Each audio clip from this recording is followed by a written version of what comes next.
उस आशीर्वाद का प्यारे बंधुओं और सुंदर मैया मैना जो है वो गर्भ धारण करती हैं,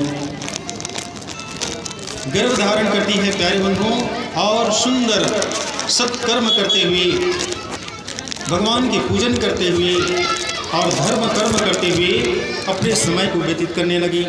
प्यारे बंधुओं याद रखिएगा, माताएं जिस समय गर्भवती रहती हैं तो उस समय जो भी वो देखती हैं, सुनती हैं, खाती हैं, पीती हैं, जो भी कर्म करती हैं, चाहे तन से हो या मन से हो, हर एक चीज़ का असर गर्भ में पल रहे बालक पर पड़ता है।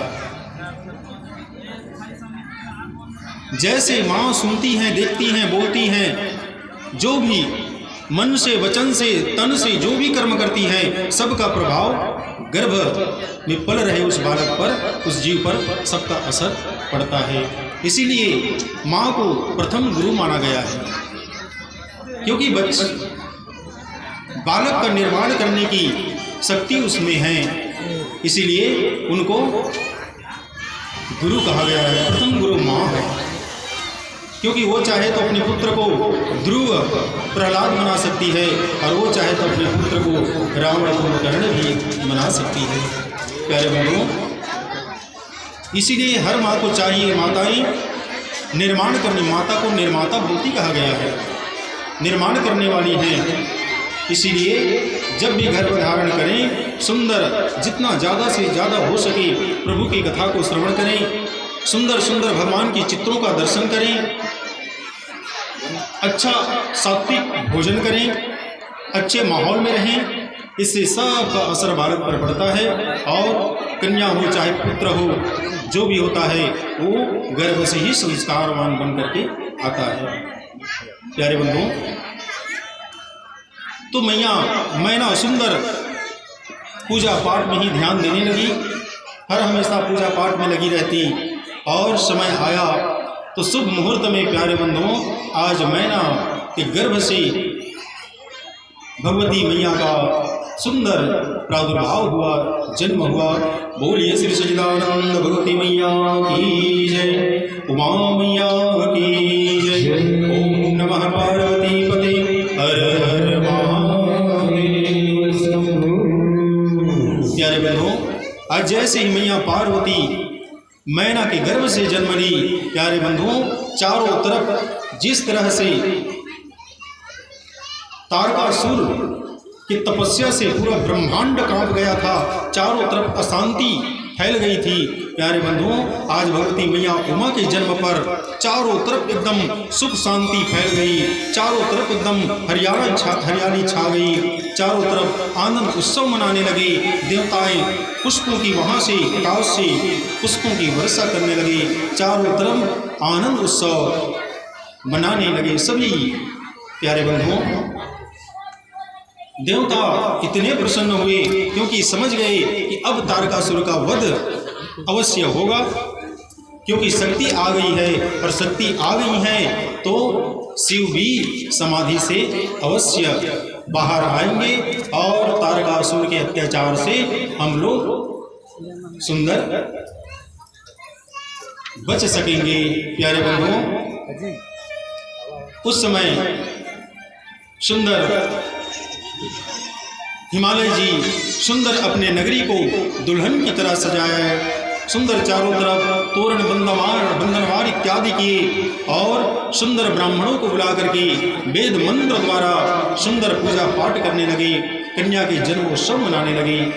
प्यारे बंधुओं, उसी समय देव ऋषि नारद जी भगवती मैया के दर्शन करने के लिए चले आए, और मैया को देख करके जो छोटी सी रूप में है, कन्या के रूप में पालने में जुड़ रही है, आज नारद जी उनको देखे और देख करके मन ही मन प्रणाम किए, मन ही मन प्रणाम किए।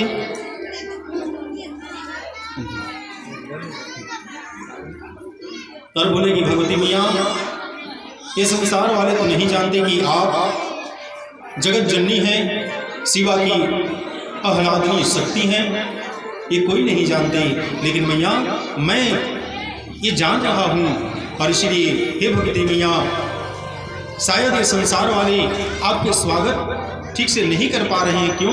क्योंकि ये आपको साधारण कन्या समझ रही हैं, और मैं जानता हूँ कि आप कोई साधारण कन्या नहीं है, आप तो आदि शक्ति हैं। इसलिए हे भगवती मैया, पूरे संसार वासियों की तरफ से मैं आपका स्वागत करता हूँ। प्यारे बंधुओं, आज हिमवान जी नारद जी को देख करके खूब उनकी पूजा पाठ किए और बोले कि हे नारद जी, अब आप आ ही गए हैं तो हमारी कन्या का नामकरण भी आप ही रख दीजिए, और हमारी कन्या के भविष्य के बारे में बताइए, क्योंकि आप तो देव ऋषि हैं, आपको तो सब कुछ जानते हैं, आप अंतर्यामी हैं, सब कुछ जाने, भूत भविष्य वर्तमान तीनों काल के आप जानने वाले हैं। इसीलिए कृपा करके हमारी इस कन्या के भविष्य के बारे में बताइए। प्यारे बंधुओं, आज देव ऋषि नारद जी उस शक्ति स्वरूपा भगवती मैया के सुंदर नामकरण किए और उनका नाम रखे पार्वती। बोली पार्वती मैया की जय। प्यारे बंधुओं, आज नारद जी कहने लगे कि हे हिमवान, हे हिमांचल जी, ये तो सबके भाग्य को बनाने वाली हैं, भला इनका भाग्य हम आपको क्या बताएं, लेकिन फिर भी आप पूछ रहे हैं तो सुनिए। ये आपके यहाँ जन्म लेकर के आई हैं, ये अपार शक्ति स्वरूपा हैं, और हिमवान जी, इनके आने से आपका नाम पूरे ब्रह्मांड में, आपका नाम रोशन हो जाएगा, आपका नाम अमर हो जाएगा।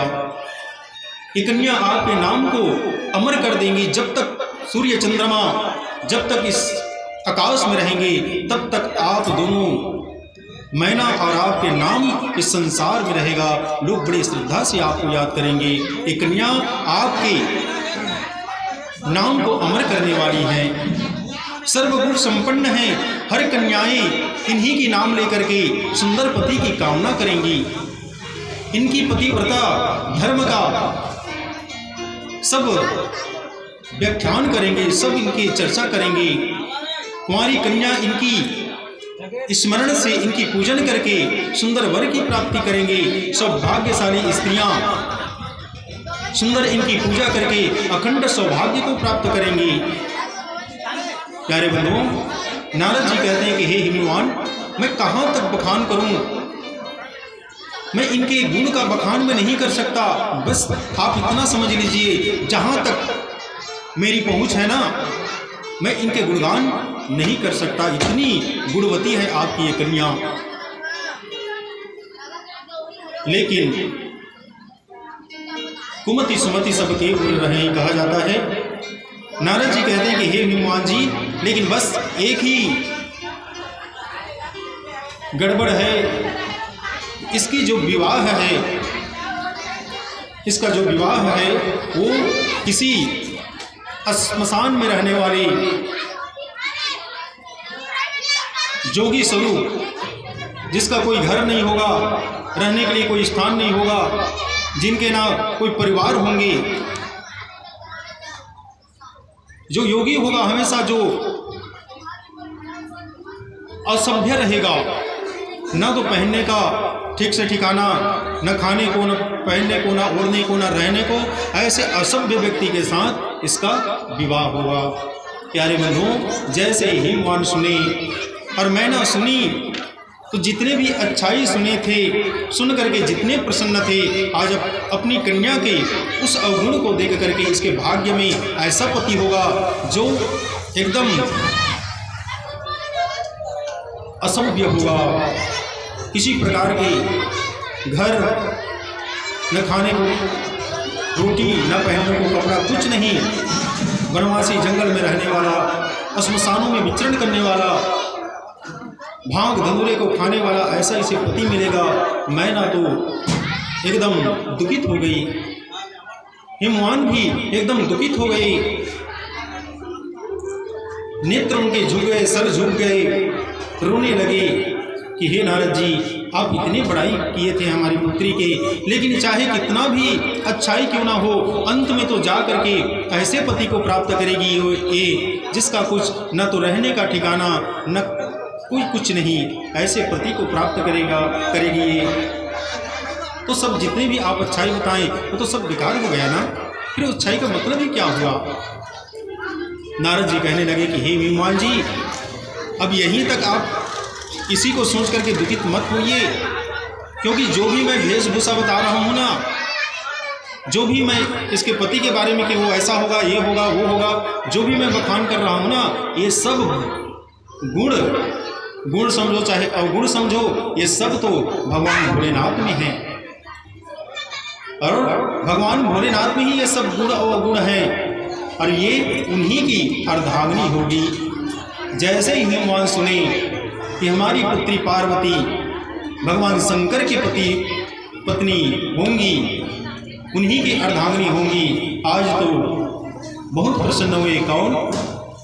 हिमांचल जी महाराज।